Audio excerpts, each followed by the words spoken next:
Assalamualaikum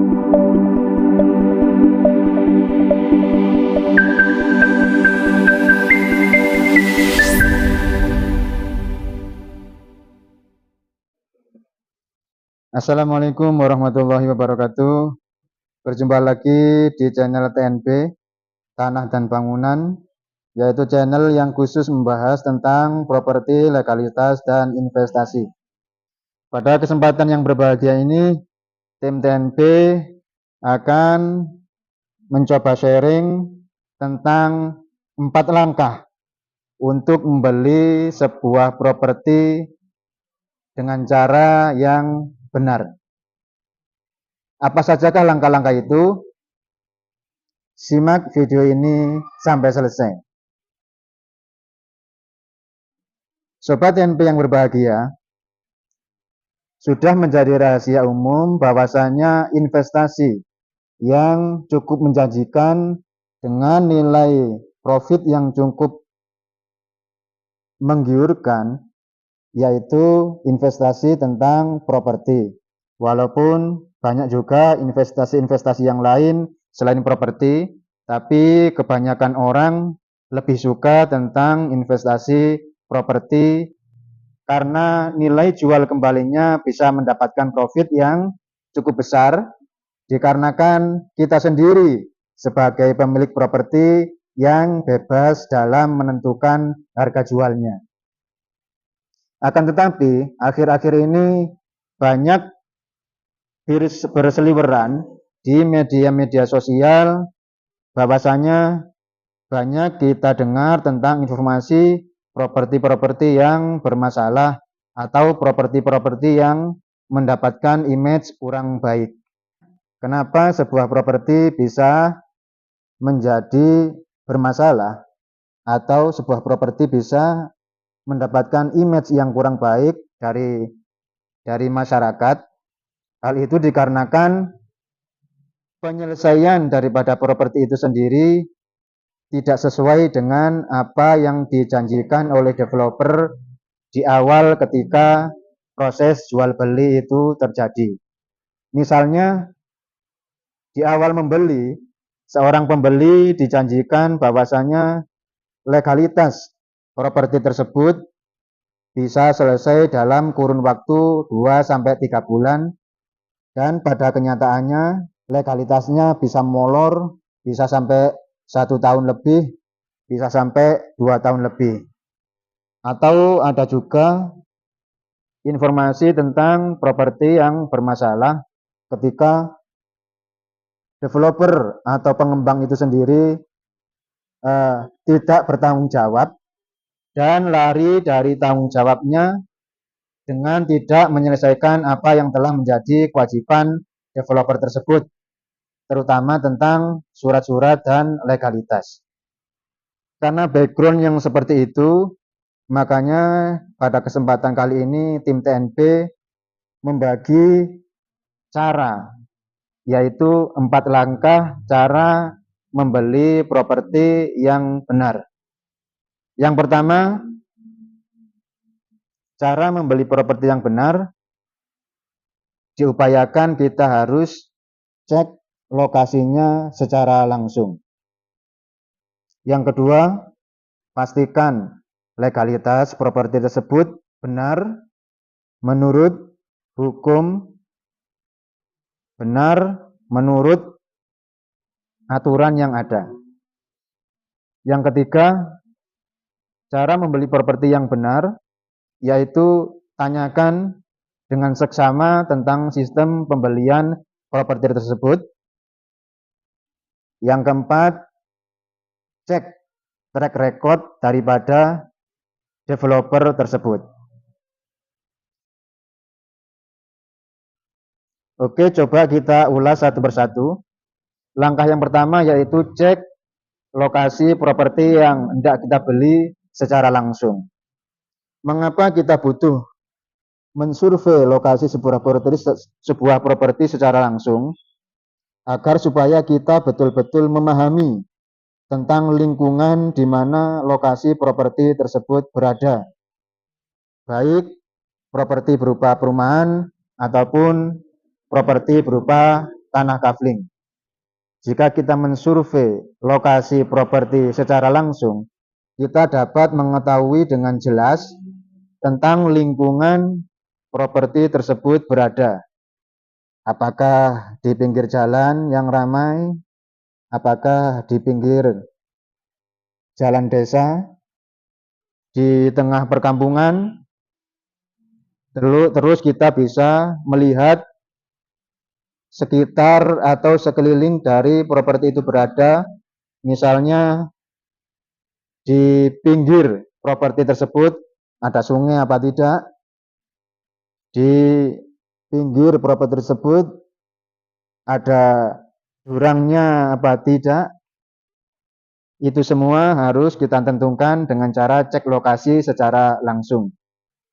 Bisa juga kita mencek atau melihat posisi properti tersebut berada dari Google Map. Itu jika domisili kita ataupun tempat kita tinggal cukup jauh dari properti yang kita tuju untuk kita beli, jaraknya cukup jauh. Yang kita bisa cek dari Google Map tentang lingkungan sekitar daripada properti tersebut.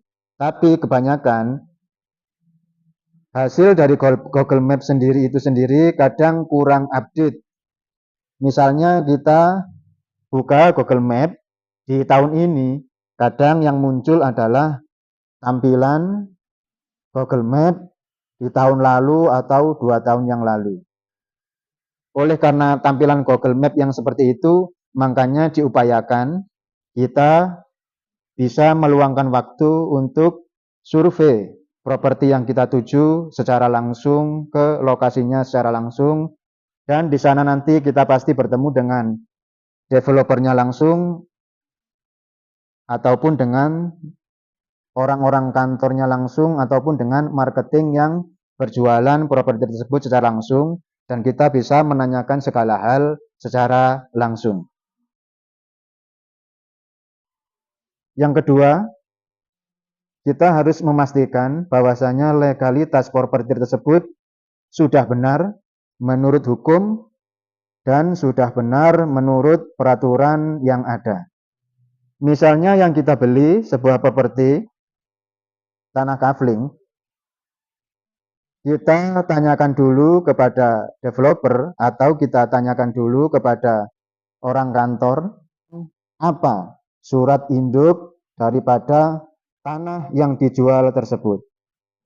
Misalnya tanah tersebut surat induknya SHM, tanyakan juga apakah SHM tersebut sudah displit per bidang tanah kafling ataukah masih dalam proses split.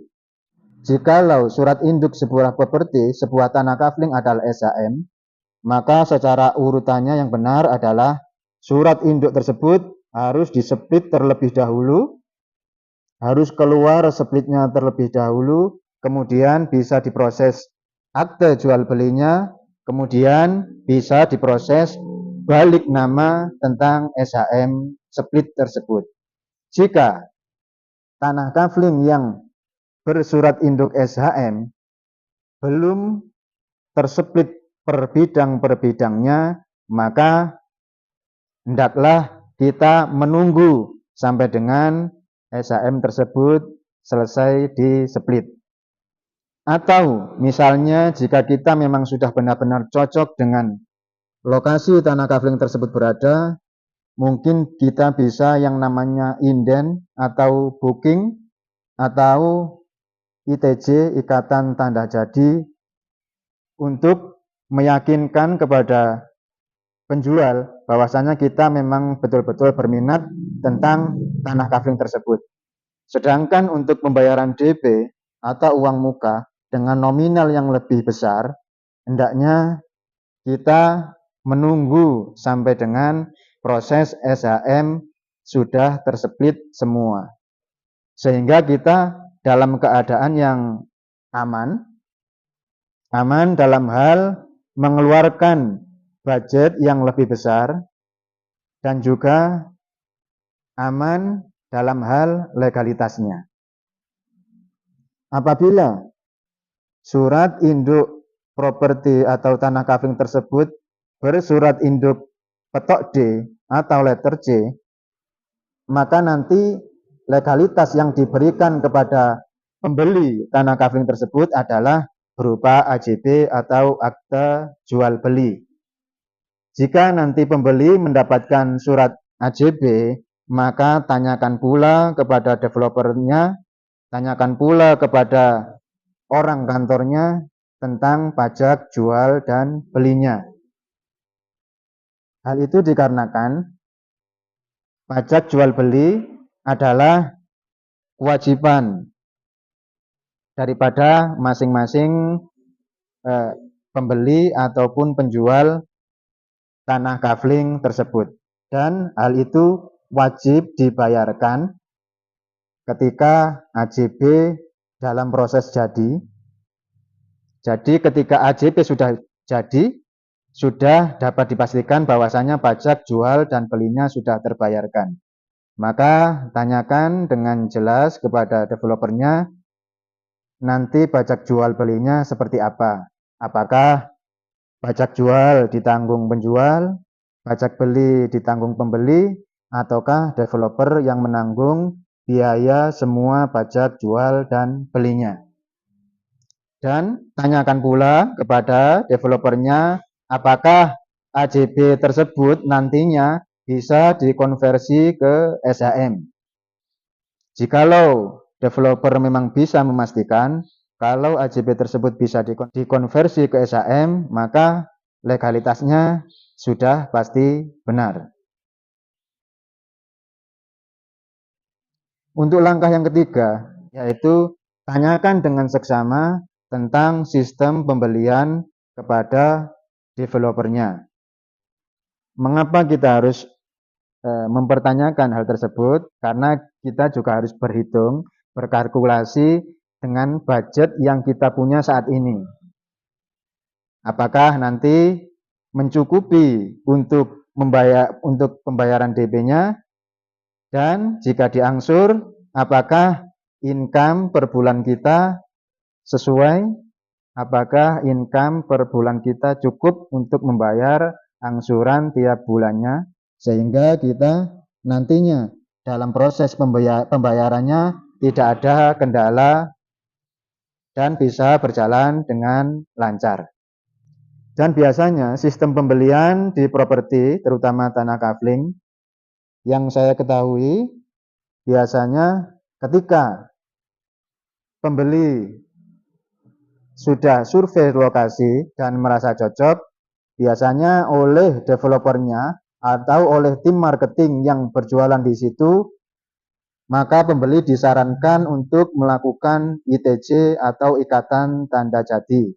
Sedangkan nominal ITJ itu tergantung daripada tiap developer masing-masing tentang nominalnya. Ada yang 1 juta, ada yang 2 juta, ada yang 5 juta, dan pastikan juga bahwasanya uang ITJ tersebut sudah mengurangi harga jual daripada tanah kafling tersebut. Mengapa kita sebagai pembeli harus melakukan ITJ terlebih dahulu? Karena fungsi daripada ITJ itu sendiri atau ikatan tanda jadi adalah mengikat harga pada waktu di awal terjadi transaksi, mengikat harga deal antara pembeli dan penjual, dan juga mengikat blok unit yang telah kita pilih agar supaya developer tidak menjual ke calon pembeli yang lain. ITJ atau ikatan tanda jadi tersebut memang penting jikalau kita sudah sangat cocok dengan blok unit, dengan posisi unit yang telah kita tentukan untuk kita beli. Maka ITJ lah terlebih dahulu blok unit yang telah kita cocok, yang telah kita sesuai posisi daripada blok unit yang telah kita pilih. Langkah yang keempat yaitu tanyakan kepada developer tersebut tentang track record atau tentang proyek-proyek yang sudah dikerjakan oleh developer tersebut. Dan dari proyek-proyek yang telah dikerjakan oleh developer tersebut, kita dapat mengetahui kalau developer tersebut adalah penjual yang bisa dipercaya, adalah penjual yang bisa bertanggung jawab untuk menyelesaikan hak-hak kita nantinya, yaitu tentang legalitas dan tentang surat tanah kafling tersebut.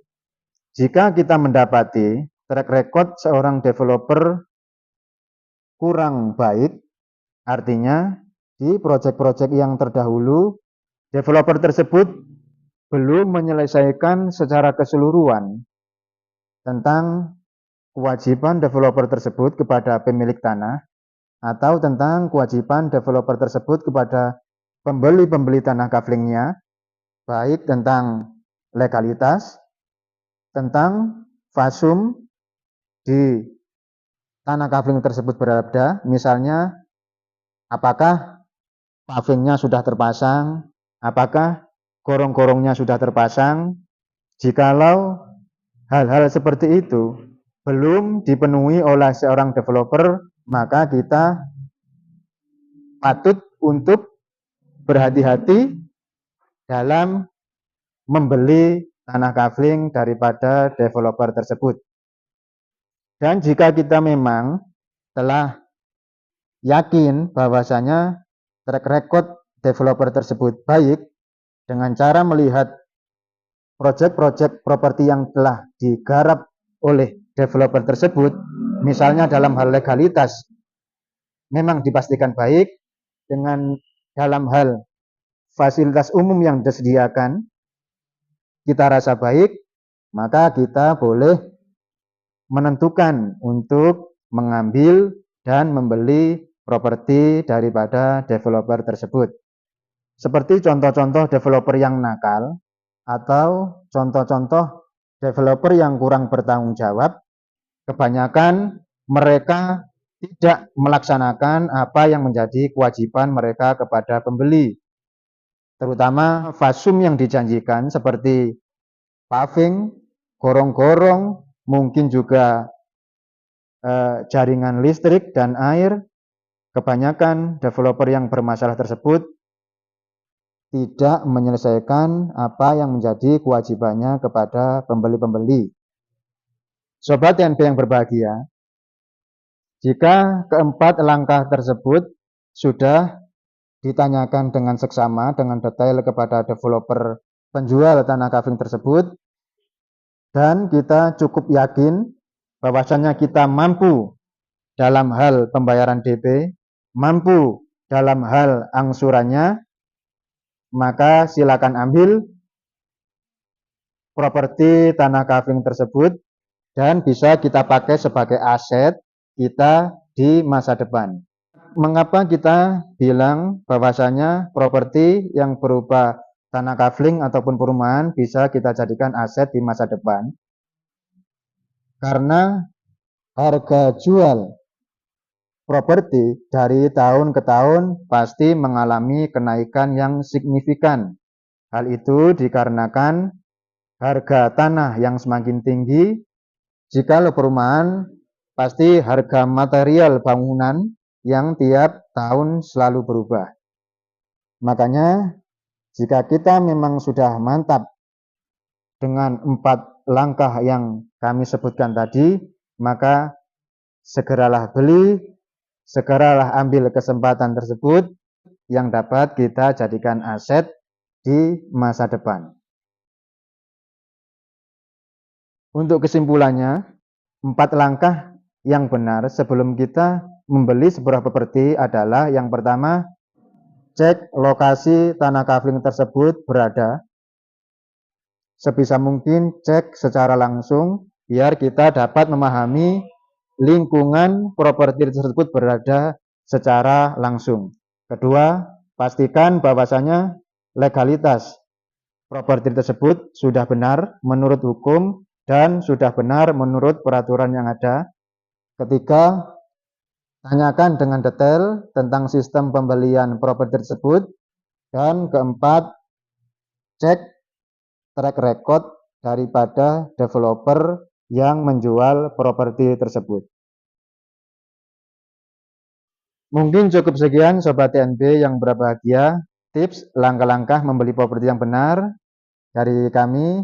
Semoga video ini bisa bermanfaat untuk sobat-sobat TNB semua ataupun untuk yang sedang menonton daripada channel ini.